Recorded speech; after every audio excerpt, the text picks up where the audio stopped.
Qui sont les artisans de l'écologie aujourd'hui? Bienvenue dans Soif de Sens, l'émission podcast et YouTube des humains qui changent le monde.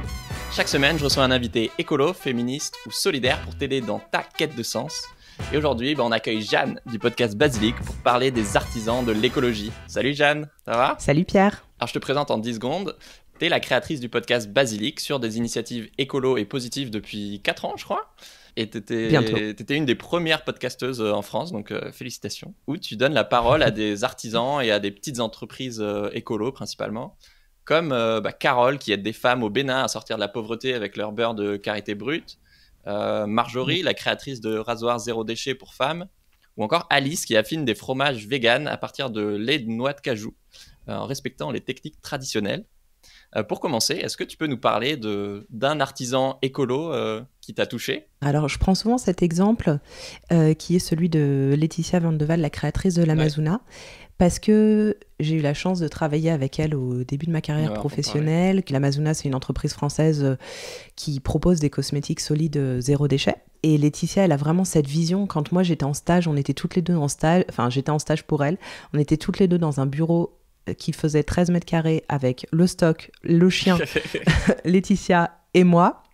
On était toutes les deux et elle me disait, tu sais Jeanne, si un jour j'ai des salariés, ils auront 1 heure par jour pour aller faire du sport en plus et on aura un grand jardin et comme ça je pourrais remplacer les tickets resto par le jardin et on cuisinera tous ensemble, etc. 5 ans plus tard, Laetitia elle est en train de créer un écolieu qui sera leur futur bureau dans la Drôme. De centaines de mètres carrés, milliers de mètres carrés. Elle est en train de créer un jardin qui sera jardin remarquable et qui permettra à terme d'alimenter le restaurant d'entreprise. Très bonne entrée en matière. Moi, je pense qu'on est tous les deux pas mal curieux. Moi, je sais que de mon côté, j'ai plein d'abonnés qui aiment Soif de Sens justement parce que j'aborde des thèmes originaux et qu'à chaque nouvel épisode, c'est un peu un Kinder Surprise, quoi. Et j'ai l'impression que pour toi, c'est un peu pareil. Bon, toi, ta ligne édito est quand même plus précise parce que tu parles que d'écologie. Moi, je parle aussi de féminisme, de changer le monde en général, etc. Mais j'adore le fait que tu parles autant de trucs classiques, en tout cas plus classiques, comme effectivement le zéro déchet ou la bio, etc. Mais tu vas aussi parler de comment mourir de façon écolo. Clairement, j'ai adoré cet épisode. Ou de Kaya, une PME qui vend des bonbons au CBD pour se détendre, quoi. D'où ma question. Est-ce que c'est important pour toi de montrer les 1001 visages de l'artisanat et des PME écolo? Complètement. C'était vraiment l'idée, en fait, c'était de dire que l'écologie, c'est partout, qu'on peut tous être écolo à notre façon et de mieux vivre avec toutes les émotions qui peuvent nous traverser. Et l'idée, il y a 4 ans, c'était vraiment de dire, ok, il y a plein de gens qui font des trucs super. Peut-être que toi, c'est le sujet de la finance responsable qui va te parler. Peut-être que moi, c'est la mode. Peut-être que pour ma mère, ce sera un sujet autour du mariage écolo ou je ne sais quoi. Et en fait, c'est ça qui est intéressant, c'est de se dire qu'on peut tous adopter un comportement un peu plus responsable, un peu différent, par un biais qui nous parle en fait. Et donc évidemment que j'avais envie d'aller à la rencontre de ces artisans de l'écologie, artisans et artisanes de l'écologie, qui redoublent d'efforts et d'idées pour qu'on puisse tous et toutes mener notre transition. Alors, j'essaye de trouver des sujets originaux. Plus récemment, il y avait une wedding planeuse éco-responsable. Moi, perso, je n'ai pas spécialement l'intention de me marier, mais en revanche, je pense que c'est un sujet qui peut parler aux autres et c'était intéressant de voir à quel point elle doit travailler en tant que wedding planeuse éco-responsable avec des centaines d'acteurs, en fait. Que ce soit pour le lieu, que ce soit pour la nourriture, que ce soit pour les tenues, pourquoi pas aussi les activités, enfin tout ce qu'on peut faire, lancer de ballon, c'était etc. un critère et du coup, ça influence plein de choix et c'est pas toujours facile, quoi. C'est incroyable. Et après, effectivement, il y a des épisodes un peu différents. Par exemple, j'ai reçu Marion Chéniaud, qui est alpiniste et qui est partie en retraite méditative pendant 4 ans, retraite silencieuse pendant 4 ans au Tibet il y a 20 ans. Ah oui, nous on a peur des trucs de 1 semaine ou 15 jours de Vipassana, je sais pas quoi. Ok. Ouais, pendant 4 ans de retraite silencieuse. Enfin, à cette époque-là, elle n'était pas au Tibet, elle était dans le nord de l'Inde. Et c'était il y a 20 ans, donc t'imagines, elle avait 18 ans quand elle est partie. C'est génial de savoir aussi jeune ce que tu veux et de foncer. Incroyable. L'artisanat, ça a l'air d'être une histoire de famille quand même, parce que Ta mamie, je crois, avait une des premières épiceries bio de France.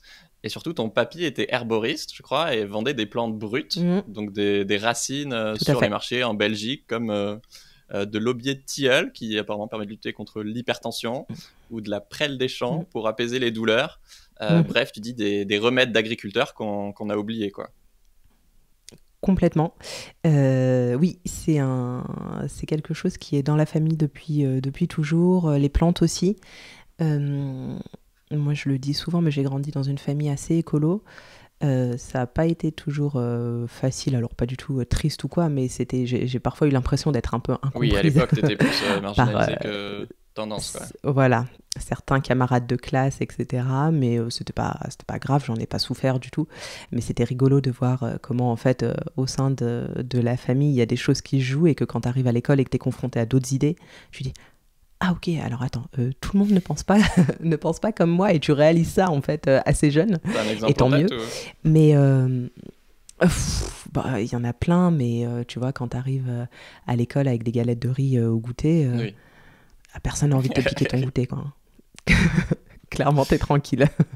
Mais oui, ça a toujours une place assez spéciale et je pense que c'est aussi pour ça que j'avais envie de donner la parole à ces gens-là, ces gens qui essayent de faire avancer les choses dans leur coin et qu'on n'entend pas forcément parce qu'ils n'ont pas forcément le temps déjà de communiquer sur leur projet, parce qu'ils n'ont pas forcément les codes non plus. Il y a certains codes de communication qu'on leur tend pas le micro, exactement, que eux, ils existent à leur échelle, qui est locale et qui leur convient très bien, mais j'avais vraiment envie de mettre en avant tout ça, donc c'est ce que j'essaye de faire depuis 4 ans déjà, oh là là. Et donc effectivement, moi, ce métier de vendeur de plantes brutes, ça paraît évident, mais j'avais jamais pensé que ça existait. Et du coup, après, ça a été interdit donc pour ton grand-père de vendre les racines brutes. Et ton papa a repris le business Les Artistes de Nature, qui est devenu du coup une boîte de cosmétiques bio de luxe par leur composition. Ouais, exactement. Mon père et mon oncle ont décidé de créer des cosmétiques à partir de ces produits-là. Et en fait, ils ont développé une gamme avec des plantes françaises, donc ils font appel à des ramasseurs et des cueilleurs sauvages sur le territoire français, en Vendée, en Auvergne aussi. Et ils ont créé des cosmétiques, alors initialement plutôt des produits de soins contre les douleurs et petit à petit une gamme de cosmétiques. Et c'est toujours resté à une échelle assez artisanale finalement. Donc ils ont un laboratoire dans le sud, ils ont une boutique à Paris, mais c'est tout ça. Ils n'ont jamais cherché à ce que ça prenne de plus grandes proportions. Tu vois, mon père a toujours refusé de rentrer chez Biocop à l'époque ou La Vie Claire. Ils sont bien comme ça, ils sont 4 salariés et ça leur convient bien comme ça. Avant de te lancer dans le podcast, du coup, tu as effectivement bossé pour l'Amazona. Donc, effectivement, une PME pionnière dans la cosmétique bio, vegan, zéro déchet et made in France. Tout ça en même temps. Est-ce que cette expérience, pour toi, ça a été un tournant dans ta vie ? Ouais, complètement. Tu sais, des fois... alors déjà, j'ai fait un stage chez l'Amazona à un moment où j'avais dû arrêter mes études à cause de problèmes de santé. J'ai eu, à cause de la pilule contraceptive, enfin c'était pas la pilule, c'était l'anneau contraceptif à l'époque, j'ai eu de gros soucis de crise d'angoisse, des épisodes assez violents qui m'ont... Ouais, d'effets secondaires et qui m'ont conduit aux urgences plusieurs fois et c'était vraiment très violent. Et un peu du jour au lendemain, je devais en fait aller en Master 2 à Limoges pour un master dont je rêvais. J'avais fait mon Master 1 en droit de l'environnement, en droit public à Paris 1, qui s'était super bien passé. J'avais eu les notes qu'il fallait et je rêvais d'aller dans ce master à Limoges parce que c'était un des masters pionniers en droit de l'environnement, qu'il y avait des profs absolument incroyables et que j'avais juste qu'une envie, c'est d'y aller. Et en fait, je me suis inscrite. Et le soir où j'ai commencé à faire mes cartons à Paris, j'ai été prise d'une crise d'angoisse insurmontable. C'était la première fois que ça m'arrivait. J'ai donc dû me rendre aux urgences, etc. Et j'ai compris, grâce à une amie de ma maman, par hasard, vraiment, qui, elle, me parlait de sa ménopause et des hormones, etc., que ça pouvait être lié à mon anneau. J'ai commencé... Mais ça, c'était déjà 3 semaines après, tu vois. Donc ça faisait 3 semaines que je vivais avec ma boîte de Lexomil et des crises d'angoisse à ne pas comprendre ce qui m'arrivait et des médecins qui me disaient « Mais non, mademoiselle, tout va bien, vous inquiétez pas, etc. » Sauf que ça, c'était tout début septembre. Moi, je devais aller à Limoges pour le mois d'octobre. Donc voilà, donc assez compliqué. Et en discutant avec cette amie de ma maman, je me dis « Mais attends, ça se trouve, c'est l'anneau, en fait. Ça se trouve, il y a quelque chose que j'ai loupé. » Donc là, je fais des recherches, je trouve très peu de choses en français, je fais des recherches en anglais, et je tombe sur des centaines de témoignages de femmes qui disent qu'elles ont eu l'impression de devenir folles après avoir pris cet anneau contraceptif. Okay. Donc là, je me dis, c'est pas moi, quoi. Et je me suis dit, waouh, attends, est-ce que vraiment ça peut être ça? J'en parlais à mes médecins, personne me disait rien. Ils me disaient, non, c'est pas ça, mademoiselle, arrêtez et tout. Et je disais, bon, ok, bon, c'est pas ça. J'ai quand même décidé toute seule, sans demander au médecin, parce que personne ne comprenait rien, de le retirer. Et en fait, du jour au lendemain, j'ai plus jamais fait de crise d'angoisse. Par contre, les conséquences des crises d'angoisse étaient toujours là, c'est-à-dire que j'étais encore très faible, encore très stressée, angoissée, donc j'ai pas pu faire ces études à Limoges et je pouvais pas. En fait, physiquement, c'était pas possible. Pour pas être complètement bloquée, je m'étais inscrite en fait à l'IEJ, tu sais, donc quand tu veux devenir avocat, tu peux t'inscrire pour suivre les cours du soir. Voilà, au moins je pourrais faire un stage si j'ai envie. Au final, j'ai rien fait pendant plusieurs mois, enfin rien fait, je me suis soignée, j'ai fait une psychothérapie, et avec mon copain on a décidé de partir un petit peu en vacances, et en fait pendant ces vacances, il me dit « Ah bah regarde, ma copine Laetitia recherche quelqu'un pour faire un stage ». Laetitia à l'époque, elle avait donc l'Amazona depuis 2 ans, c'était une toute petite boîte, elle avait 2 autres boulots à côté, etc. Et le job, c'était exactement ce que j'avais déjà fait pour mon père quand je remplaçais la vendeuse à la boutique l'été, donc faire des colis, parler des produits, rentrer des produits en stock, compter le stock, enfin, tu vois, rien de bien sorcier pour moi qui avait grandi dans une boutique, quoi. Donc je dis, ok, bah écoute, vas-y, je sens qu'il faut que je postule, je le fais maintenant et tout. Et donc je passe une journée de mes vacances à rédiger une super lettre de motivation, faire un CV et tout. Et au fond de moi, tu vois, je sais pas si ça t'est déjà arrivé, mais je me disais, cette expérience va changer ma vie, je ne sais pas comment, mais ça va changer ma vie. Et c'était trop bizarre. Trop bizarre. Et en le faisant, et j'avais dit à mon copain, tu sais Goth, je crois que si je suis prise pour ce stage, il y a un truc qui va changer. J'ai fait mon stage pendant 4 mois, 4 ou 6 mois, je sais plus, avec Laetitia. Et mon stage s'est terminé. Et en fait, moi, j'ai décidé de reprendre mes études parce que je voulais quand même avoir un Master 2 et pas m'arrêter là. Et une semaine avant que je soutienne mon mémoire, je vois sur je crois que c'était Facebook à l'époque, Laetitia qui dit « Je recrute ma première personne en CDD pour l'Amazona ». Et moi, j'allais être diplômée. Et je me suis dit, attends, mais qu'est-ce que je fais? Est-ce que je vais vers l'Amazona, payé au SMIC, start-up, pas dans le droit, pas juriste, pas ce pourquoi j'ai étudié? Ou est-ce que j'essaye d'être juriste et je cherche autre chose? Et là encore, je me suis dit, non, mais il faut que j'aille, que j'aille avec Laetitia, il faut qu'on fasse quelque chose. Et voilà. Et du coup, j'ai soutenu mon mémoire je crois, 30 septembre. 1er octobre, avec mon copain, on se paxait, et le 2 octobre, j'ai embauché chez l'Amazona. Donc oui, ça a changé ma vie, mais je savais au fond de moi qu'il allait se passer quelque chose de dingue grâce à Laetitia et grâce à son entreprise, mais je savais pas quoi. Quand les rares fois où t'es vraiment au bon endroit, tu le sens, quoi. Ouais, exactement. Mais tu vois, je sortais d'une telle galère pendant des mois, franchement, c'était si compliqué que je pensais pas que ça pourrait s'améliorer, vraiment, hein. Et je me disais, non, bah ça y est, c'est foutu, quoi. Je pourrais plus jamais faire d'études, je pourrais pas bosser, je pourrais plus jamais sortir de chez moi parce que je suis trop angoissée. Et au final, j'ai réussi à vivre une vie normale après, à surmonter tout ça et à ne plus avoir de crise d'angoisse, etc. Donc si jamais il y a parmi tes auditeurs et tes auditrices des gens qui souffrent de crise d'angoisse, croyez-moi, il est possible de s'en sortir. Même quand on vous le dit, je sais que là, vous vous dites que non, mais faites-moi confiance, c'est possible, vraiment. Vraiment. Et moi, j'aurais aimé qu'on me le dise parce que ça m'aurait aidé, je pense. Mais elle est folle, cette histoire. Mais ça, j'en parle jamais. Hein.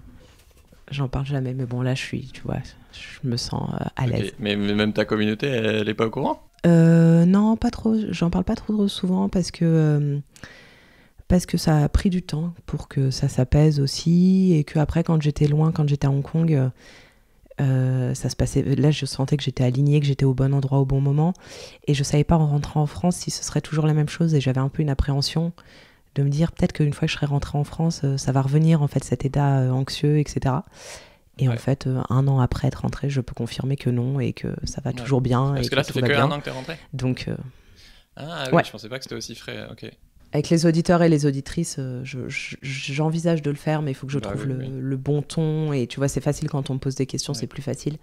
Mais c'est une histoire un peu difficile à raconter. Mais après, c'est vrai que moi, j'aurais aimé en fait que des médecins me disent ah bah oui, mademoiselle, peut-être c'est possible qu'il y ait un lien, tu vois. Et voilà, et c'est aussi la preuve que tu vois, des fois, on fait des études et plus tard, on bosse pas dans le domaine qu'on a étudié. C'est pas très grave non plus. Parce que je reçois beaucoup de messages d'auditeurs et d'auditrices assez jeunes qui sont qui se cherchent, qui sont anxieux aussi, qui me disent mais tu vois j'ai fait ces études-là et finalement je me vois pas bosser dans ce secteur-là, t'en es la preuve, toi aussi mine de rien et c'est compliqué de les rassurer en fait parce que c'est compliqué trouver sa place, d'être au bon endroit et en même temps on leur dit qu'il n'y a pas de boulot mais qu'il faut faire des études, enfin très compliqué. Là, je viens de découvrir, je vais faire une vidéo avec eux, avec une école qui s'appelle 3A, qui justement forme au métier de tous les métiers engagés de l'humanitaire, de l'économie sociale et solidaire, et un peu des relations internationales, quoi. Donc je suis là, mais ok, maintenant, moi, j'ai un truc un peu plus clair vers lequel rediriger les gens. Mais oui. Alors effectivement, on en a un peu parlé, on n'a pas du tout le même profil d'invité. La plupart du temps, parce que je vais interviewer plutôt des personnalités engagées connues, voilà, je sais pas, Pablo Servigne, Guillaume Meurice, Cécile Duflot, etc. Tandis que toi, justement, ça te tient à cœur de mettre en avant des super initiatives écolo locales dont on entend moins parler. Pourquoi ça te tient à cœur d'interviewer ces profils ? Mais en fait, ça me tient à cœur parce que mine de rien, alors c'est hyper intéressant. Moi, j'ai écouté ton épisode avec Pablo Servigne, par exemple. J'ai écouté des épisodes où Cyril Dion a été interviewé. Pas le tien, mais tu l'as interviewé, il me semble. Hein. Non, voilà, c'est pour ça. Parce que, mais je l'ai écouté. Ouais, je l'ai écouté à différents micros. Et en fait, c'est hyper intéressant. Mais moi, j'avais envie que les auditeurs et les auditrices ils puissent se dire ok, moi. Monsieur Bidule ou Madame Bidule qui habite dans telle ou telle région, dans tel patelin de 500 habitants, j'ai aussi des moyens d'agir. Et même si ces gens-là diffusent ce message, il y a quand même un peu, tu vois, comme le plafond de verre en entreprise. En fait. Voilà, moi je serais jamais Cyril Dion. Tu dis, je pourrais jamais être comme ça parce que j'ai pas les codes, parce que de toute façon j'ai pas les relations, parce que c'est trop tard, je suis trop vieille ou je sais pas ce que tu te dis, mais tu peux te dire plein de choses. Et en fait, j'avais envie de prouver que c'était possible à une échelle hyper locale. Mais j'ai envie qu'on puisse facilement s'identifier aux gens que je reçois au micro. C'est génial de montrer qu'en fait il y a beaucoup plus de citoyens lambda, on va dire, qui font des trucs de fou, quoi, et qu'on n'est pas au courant, en fait. En fait, on a besoin de ça, tu vois. On a besoin de se dire que, ok, mon voisin du 3e, bah, peut-être que lui, il est super investi dans un projet, super engagé, et c'est trop chouette, et il le crie pas sur tous les toits, bah, c'est pas grave, mais c'est chouette, et je trouve qu'on a vraiment besoin de ça, surtout en ce moment. J'ai trouvé l'année quand même relativement anxiogène, et puis là récemment, tu vois, avec le dôme de chaleur au Canada, des choses très angoissantes finalement, et j'ai reçu Charline Schmerber qui est psychologue spécialiste de l'éco-anxiété au micro, un épisode que j'ai beaucoup aimé et que je conseille en fait à mes invités, à mes auditeurs et mes auditrices assez fréquemment, parce que c'est un épisode qui te permet de t'apaiser et de comprendre comment faire face à tes émotions, donc des émotions comme l'éco-anxiété ou comme la solastalgie, pour ensuite écouter des porteurs de projets ou d'initiatives positives qui nous parlent, et on se sent reboosté et on se dit ok, je vais pouvoir faire quelque chose, et le quotidien sera plus rose, et tant mieux en fait. C'est un peu pareil avec effectivement l'épisode avec Pablo Servigne sur l'effondrement et l'éco-anxiété. Bon, il y a un moment, il faut qu'on soit d'abord d'accord sur le diagnostic de départ, et après on peut parler de moyens d'agir, quoi. Mais complètement. Ça me parle beaucoup. Qu'est-ce qui t'inspire dans l'artisanat ou dans le côté petite entreprise ou organisation, parce qu'il y a aussi des ONG Je pense que ce qui m'inspire, c'est la volonté d'un petit groupe de personnes, ou parfois une seule personne, de convaincre les autres et de les réunir autour de leur projet. Tu vois, je trouve que ça a quelque chose de très beau. Et en fait, moi, j'ai hyper peur. Déjà, j'ai hyper peur des grandes entreprises. Ça me parle. Je pense parce que je connais pas. Hein, oui, comme aussi beaucoup de gens, on a peur de ce qu'on connaît pas. Et ce que j'aime avec l'artisanat, c'est que voilà, tu as des ambitions qui sont pas non plus démesurées, et qui du coup te permettent d'être assez réaliste, et ça marche pour tout en fait, parce qu'en cosmétique, si tu grandis trop, tu vois, pour en avoir pas mal parlé avec mon père, si tu grandis trop, lui, il utilise différentes plantes, dont une racine qui s'appelle le tamier, qui est une plante sauvage qui pousse en France. S'il grandissait trop et qu'il vendait trop de produits, ce serait compliqué en fait de trouver cette matière première. Parce qu'il n'y en a pas assez. Et les cueilleurs ne pourraient pas en ramasser suffisamment. Ouais, quand tu es artisan, tu fais au mieux avec les moyens que tu as et c'est pas parfait. Et je crois que j'aime aussi cette imperfection, elle me plaît plutôt. Qu'est-ce que tu penses de Railcoop que tu as interviewé? Pour info, c'est une coopérative de citoyens pour réouvrir des lignes de train qui ont été fermées, genre Bordeaux-Lyon ou Toulouse-Rennes. Et spoiler, je suis sociétaire, mais... parce que c'est une coopérative. Voilà, tout le monde peut être sociétaire. Je vous invite bien évidemment à vous pencher sur le sujet. J'avais très très envie de rencontrer Nicolas. J'ai entendu parler de leur projet vraiment au début. On a pas mal échangé et j'avais envie de le rencontrer pour comprendre en fait comment est-ce qu'un matin, c'est une question que je lui pose dans l'épisode d'ailleurs, mais est-ce que tu te lèves le matin en disant ok, je vais créer une nouvelle compagnie ferroviaire et réouvrir des lignes de train non exploitées depuis des années. Et alors ça se passe bien évidemment pas tout à fait comme ça. Pour autant, l'envie est là. C'est un groupe d'amis qui est basé dans le Lot qui a constaté en fait que les lignes ferroviaires étaient inexploitées et qui pouvaient plus se déplacer comme ils le souhaitaient. Et je trouve ça incroyable qu'on ait des projets comme ça qui arrivent à voir le jour en France. Très franchement, je trouve ça fascinant et j'étais en totale admiration quand j'ai rencontré Nicolas de Bézieux et que je l'ai interviewé. J'étais vraiment... Pour moi, c'est... Non, mais parce que, tu vois, là, on pourrait se dire, oui, mais c'est plus de l'artisanat. Mais si, c'est encore un artisan de l'écologie. C'est encore un groupe d'amis qui s'est dit, bah ok, Bordeaux-Lyon, ce n'est plus possible aujourd'hui en direct. Nous, on va le faire. Ok, ça prendra 7 heures, mais c'est pas grave. On admirera le paysage, on pourra travailler dans les wagons. Ils vont penser des wagons avec des espaces un peu plus fermés pour qu'on puisse vraiment travailler, en fait. Et franchement, moi, le Bordeaux-Lyon, je l'attends avec impatience, quoi. Je trouve ça génial. Et le fait que ce soit une scope qui permette donc à toutes et tous d'être sociétaires, mais qu'en même temps, tu puisses pas t'enrichir parce qu'il y a un système où, de toute façon, ce que tu achètes, tu pourras pas le revendre. Les actions que tu achètes, voilà. Non, mais c'était hyper important que je voulais qu'il le clarifie dès le départ parce que, là encore, tu sais, on a vu tellement de dérives, etc., que j'avais peur que les auditeurs qui connaissent pas forcément le modèle se disent « Oui, bah, ok, ils ont investi ça parce qu'ils savent que dans 5 ans, ça vaudra le triple ou le quadruple ou je ne sais quoi et ils pourront revendre. » Au départ, tu étais juriste. Tu t'es dit, je vais faire du droit de l'environnement parce que c'est le seul moyen de changer le monde. À quel moment, comme tu dis, tu as réalisé que ça coûte moins cher à une entreprise de payer une taxe carbone que de moins polluer? Alors, je pense que je l'ai réalisé un petit peu pendant mes études, mais je voulais pas y croire.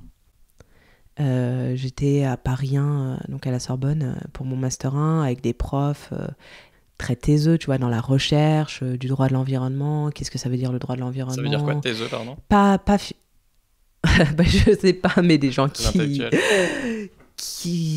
réfléchissent. Oui, mais qui réfléchissent du coup en étant un petit peu finalement... J'adore ce qu'ils font, j'ai lu beaucoup de leurs ouvrages, je continue de les suivre, mais qui réfléchissent en étant un peu déconnectés du monde de l'entreprise, tu vois. Des chercheurs, des professeurs, et donc ils nous ont un peu inculqué cette vision-là du droit de l'environnement qui pourra aider à transformer la société, à changer les choses. Alors oui, c'est vrai sur le papier. Ça, je suis d'accord avec eux, c'est vrai. Dans les faits, et quand tu commences à chercher du boulot, tu te rends vite compte que en fait, c'est pas ce que les entreprises veulent. Et en fait, c'est quand je suis arrivée à Hong Kong et que j'ai commencé à chercher du boulot, j'ai passé un entretien et le mec me dit « Ouais, alors super intéressant ton profil. Donc nous, concrètement, tu vois, on fait ça, mais on voudrait pas appliquer la réglementation sur le recyclage, donc comment est-ce qu'on peut faire ?» Aide-nous à gruger, s'il te plaît. Et du coup, enfin, vraiment, tu vois, moi j'étais hyper contente d'avoir eu un entretien, et donc moi j'étais hyper contente, tu vois, je me suis dit, ok, trop bien. Je vais pouvoir défendre l'environnement. Un potentiel boulot, je vais pouvoir défendre l'environnement, je vais pouvoir mettre en pratique tout ce que j'ai appris, etc. Et le mec, en entretien d'embauche, me dit ça, et je lui ai dit... Déjà, je suis restée bouche bée. Je lui ai dit, mais non, enfin, non, en fait, on s'est pas compris, j'ai pas compris le poste. Et tu vois, je suis partie du principe que c'était moi qui avais fait une erreur. Mais en fait, c'était pas moi qui avais mal compris le poste. C'était eux qui cherchaient un spécialiste pour pouvoir déroger aux règles. Et à partir de ce moment-là, j'ai dit non. Donc j'ai préféré m'éloigner de tout ça parce que je trouve que c'est démoralisant et je trouve ça beaucoup plus inspirant de rencontrer ces artisans plus concrets. Du coup, tu racontes qu'un soir, ton mec est rentré du boulot et tu lui as dit « Chérie, je vais créer un podcast. » Ouais, exactement. J'ai découvert les podcasts, alors plutôt anglo-saxons et américains à l'époque. Et un petit peu les podcasts français, mais il y en avait pas beaucoup. Et j'ai dit à mon mec, non mais écoute, il n'y a pas de podcast sur l'écologie, il n'y a rien du tout, il faut que je fasse un truc, quoi. Et il m'a dit, mais t'es sûr, mais pourquoi? Et puis c'est quoi? Et comment tu vas faire? Et qui tu vas interviewer? Et je lui dis, mais je sais pas qui, mais je vais y aller, quoi. Et tu vois, on pourrait se dire, ouais, mais j'ai grandi sur les salons bio, donc c'était facile, etc. Mais je pense que je voulais me prouver que j'allais pas du tout faire appel à ce réseau, entre guillemets, parce que mon père, je prétends pas qu'il a un réseau, mais il connaît quelques personnes. Et en fait, j'ai interviewé aucune des personnes que j'ai eu la chance de rencontrer sur les salons. Tracer ta propre voie, quoi. Je voulais, être sur mon propre chemin. D'ailleurs, j'ai jamais interviewé même mon père au micro de Basilic. Et je voulais faire mon truc, et donc j'ai contacté les gens, j'ai acheté des micros, alors grâce à mon copain qui m'a dit ok, bon, c'est une idée un peu chelou mais allons-y. Et je me souviens, il m'a dit mais qui va l'écouter? Il est super soutenant, ton mec. Non, mais pourtant il l'aime, mais tu sais, c'était plus genre des podcasts, il y en avait tellement peu que c'était plus dans le sens, mais pourquoi pas, pourquoi t'écrirais pas plutôt, ou pourquoi pas utiliser un autre support, tu vois, est-ce que tu crois que le podcast, on va l'écouter? Et ça a duré 10 minutes, après on a bu une petite bière, on en a discuté, et le soir même, il était en train de me chercher des micros, il passait commande, et voilà, quoi, tu vois. Je te le dis, j'ai galéré au début à préparer cette interview, parce que effectivement, tu parles peu de toi sur Internet. T'as fait qu'un épisode sur 100 épisodes de Basilic. Sur ma vie, mon œuvre, c'est déjà bien. Il est très cool. Où tu parles de toi, mais je sais que tes abonnés, elles, je pense qu'il y a peut-être plus de femmes, veulent en savoir plus sur toi. Donc je suis très content de leur offrir ce plaisir à tes auditrices. Ouais, c'est vrai que je parle pas trop de moi, mais c'est comme ça. C'était parce que j'étais loin, je pense. Bon, si jamais un jour tu veux faire un épisode bonus, tu te dévoiles un peu plus, je serais ravi de te tendre le micro. Ah ouais, ce serait chouette. Ce serait chouette. Est-ce que du coup, tu as des anecdotes d'auditeurs, d'auditrices ou de projets que tu as interviewés sur l'impact que ton podcast a pu avoir? Ouais, il y a un an peut-être. Quelqu'un qui m'a dit, j'ai écouté ton podcast et grâce à un épisode ou deux qui m'ont fait prendre conscience de ça, ça et ça, j'ai repris une formation en RSE, tu vois, j'ai utilisé mon CPF pour me former à la RSE, pour pouvoir au sein de mon entreprise avoir un nouveau rôle, etc. Et je me suis dit, ah ouais, mais attends, c'est l'impact du podcast, c'est dingue et tout. Après, il y a Marion aussi qui a écouté l'épisode justement où je recevais Clémentine, qui est la fondatrice de The Greener Good, la sauce à Lyon, et qui est aussi à l'origine du projet l'Institut Transition, qui est un institut pour te former au métier de la transition, à Lyon aussi, très intéressant, qui a ouvert ses portes l'année dernière. Et il y a une de ses élèves qui est rentrée à l'Institut parce qu'elle avait écouté l'épisode du podcast où Clémentine parlait de l'Institut Transition. Et moi, quand j'entends ce genre d'histoire, ça me rend folle, quoi. Je trouve que c'est fascinant. Et t'as fait un épisode bonus sur les obsèques écologiques. Ça dure 6 minutes, je crois, mais j'ai adoré. Est-ce que tu aurais un conseil pour celles et ceux qui nous écoutent pour mourir de façon plus écolo? Oui, bien sûr. Alors déjà, c'est un sujet qui est un petit peu tabou et qui peut faire un peu peur. Donc ne prenez pas peur. L'épisode est, je l'espère, pas trop déprimant. C'est un épisode que j'ai eu l'idée d'enregistrer suite au décès de ma grand-mère en juin de l'année dernière. Et où, avec ma maman et ma famille, on s'est retrouvés vraiment dans le tourbillon de parler à la personne qui gère les obsèques. Pour moi, c'était très flou. J'avais eu cette chance, en fait, d'avoir été assez préservée de tout ça. Tu dois prendre des décisions très vite, quoi. Tu dois prendre des décisions très vite, etc. Et donc, rien que de poser les questions, c'est compliqué. Et en fait, en réalisant cet épisode, je me suis dit, mais il doit y avoir des alternatives, c'est pas possible, on fait plein de choses. Alors oui, il y a des alternatives. Il y a des cercueils en carton qui existent. Il y a une étude qui a été menée notamment par la ville de Paris sur le poids écologique, l'empreinte en fait d'une crémation versus une inhumation, où on apprend en fait que la crémation est plus écologique. C'est pas forcément ce qu'on pourrait avoir en tête. Ok. Quand on y pense comme ça, tu vois, on pourrait se dire que c'est moins écolo. Et en fait, toute cette étude, vraiment, c'est une étude assez poussée, hein. Je la mets d'ailleurs dans la description de l'épisode et je vous invite à la consulter si le sujet vous intéresse, parce qu'ils prennent plein de choses en compte. Je ne pouvais pas tout résumer dans l'épisode. Tout le cycle de vie. Tout le cycle de vie, c'est vraiment très bien fait. Et donc voilà, ça peut être une idée, mais surtout, moi, ce que je voulais avec cet épisode, c'était de permettre aux gens de se poser des questions et de réfléchir à la fin de vie en se disant ok, bon, moi j'ai essayé d'être plus écolo toute ma vie, d'avoir une vie qui soit la moins néfaste pour cet environnement dont je fais partie, etc. Alors est-ce que ma fin de vie pourrait aller dans cette direction-là aussi, et comment est-ce que je peux faire pour que ça y aille? J'apporte quelques solutions dans cet épisode, mais voilà, malheureusement, il y a encore beaucoup de restrictions d'un point de vue réglementaire en France. Mais je pense que ça va changer. Et puis, comme je le dis dans l'épisode, il y a des cimetières écologiques aussi qui commencent à voir le jour. Il y en a un à Niort. C'est quoi un cimetière Niort ou écolo, Nevers? Est-ce que c'est Niort ou c'est Nevers? Je ne sais plus. Il faudra vérifier. C'est un cimetière en fait où tu n'as pas de grandes stèles de marbre. C'est un cimetière où les tombes sont enterrées directement dans la terre et où par-dessus des plantes vont être plantées, des fleurs vont éclore, etc. C'est hyper beau. Puis en plus, c'est un espace de biodiversité absolument incroyable. Donc voilà, ça c'est assez poétique finalement. Et il y en a un qui a été... dit-on inauguré pour un cimetière, je ne sais pas, mais qui a ouvert ses portes il y a peu de temps à Paris. En fait, c'est dans le grand cimetière proche du Kremlin-Bicêtre, qui est un très très grand cimetière. Il y a une partie maintenant réservée. J'habitais juste à côté, c'est pas trop que j'aille voir. Et ben voilà, il est très grand ce cimetière, mais en fait, ils ont aménagé une partie où des gens peuvent, s'ils le souhaitent, être enterrés de manière un peu différente, et où ils peuvent avoir cet espace, cet écrin de nature en fait. Donc voilà, ça peut être une piste aussi à explorer.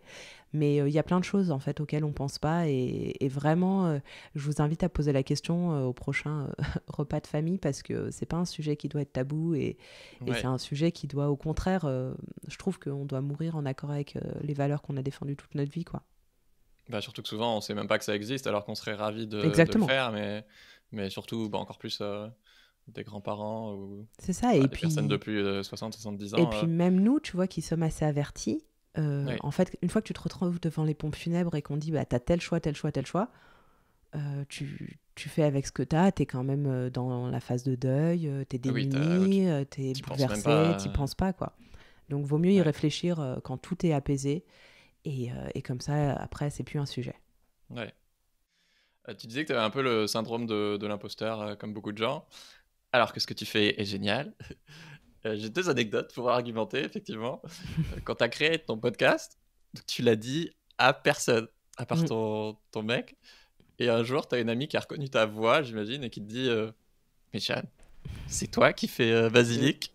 C'est énorme. Oui, mais c'est une histoire vraie, et ouais, mais tu vois, dès qu'on parle de Basilic comme ça et qu'on me dit que j'en parle pas, ça me fait rougir, mais ouais, non, oui, c'est vrai.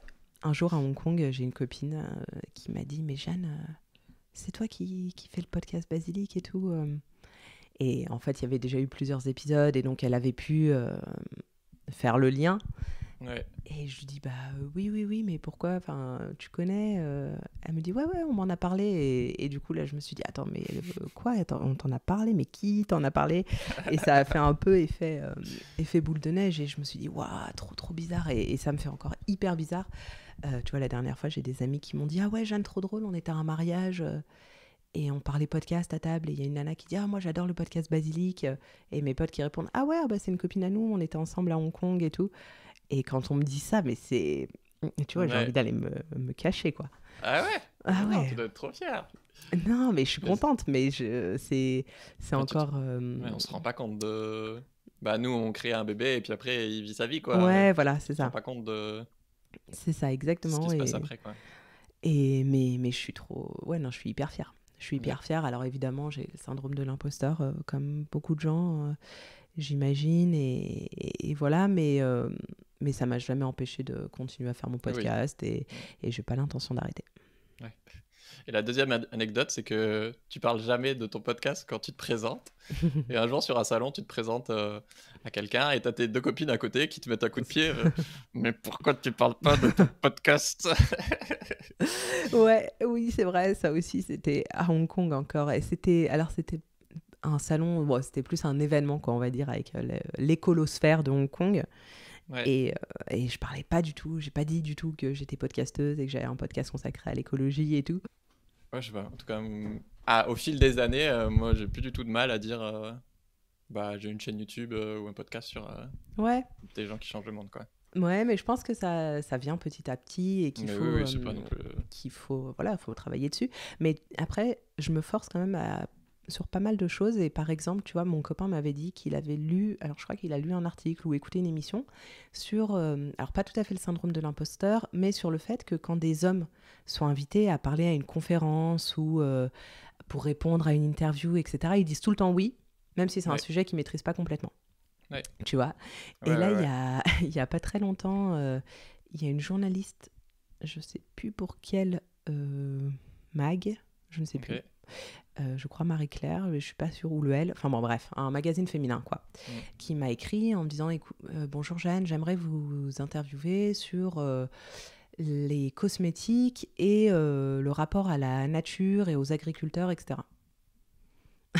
Et du coup, j'étais genre, ok. Et elle me citait différents exemples de podcasts et d'invités que j'avais pu recevoir au micro, donc notamment Anne-Sophie de On the Wild Side qui fait appel à des cueilleurs sauvages Ouais. pour concevoir ses cosmétiques, etc. Et ma première réaction, le premier mail que j'ai rédigé, c'était merci beaucoup d'avoir pensé à moi, mais je ne vois pas tellement ce que je pourrais apporter sur le sujet, je ne maîtrise pas, nanana. Mais vraiment, tu vois. Ouais. Et c'était fin de journée, et il était genre 18h, je sais pas quoi. Mon mec était en déplacement à Paris et tout. Et je me suis dit, c'est quoi? J'ai repensé à ce qu'il m'avait dit. Je me suis dit, repense à ce que Goth il t'avait dit et tout, machin. Et j'ai fermé l'ordi, j'ai coupé le mail, je l'ai mis dans les brouillons. Et le lendemain matin, j'ai écrit, j'ai répondu positivement. J'ai dit, ok, je serais Yeah. ravie de répondre à cette interview. Je sais pas ce que ça va donner. De toute façon, c'est une interview, c'est pour un article dans le magazine. Mais on a passé un super moment. On est resté 40 minutes au téléphone ensemble et ça s'est bien passé, tu vois. Mais Ouais. mon premier réflexe, ça a été de me dire, Ouais. non, c'est pas possible, quoi. Et puis là, c'était un truc quand même sur lequel t'es vraiment compétente en plus. Ouais, mais tu vois, Mais ouais, ouais, ouais. c'est incroyable, c'est le cerveau. Enfin, c'est notre ami le patriarcat.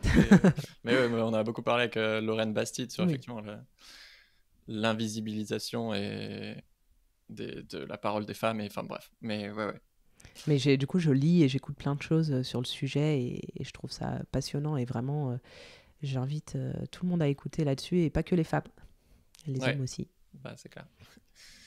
En tout cas, moi, ce qui me tient à cœur, au-delà des projets que toi ou moi on peut mettre en avant, c'est vraiment de plus montrer l'humanité de la personne qui est derrière et comment elle rayonne. Et en tout cas, moi, je trouve que tu rayonnes, Jeanne, alors je te le dis. Merci beaucoup. Écoute, aujourd'hui, en plus, on a particulièrement besoin de soleil, donc tant mieux.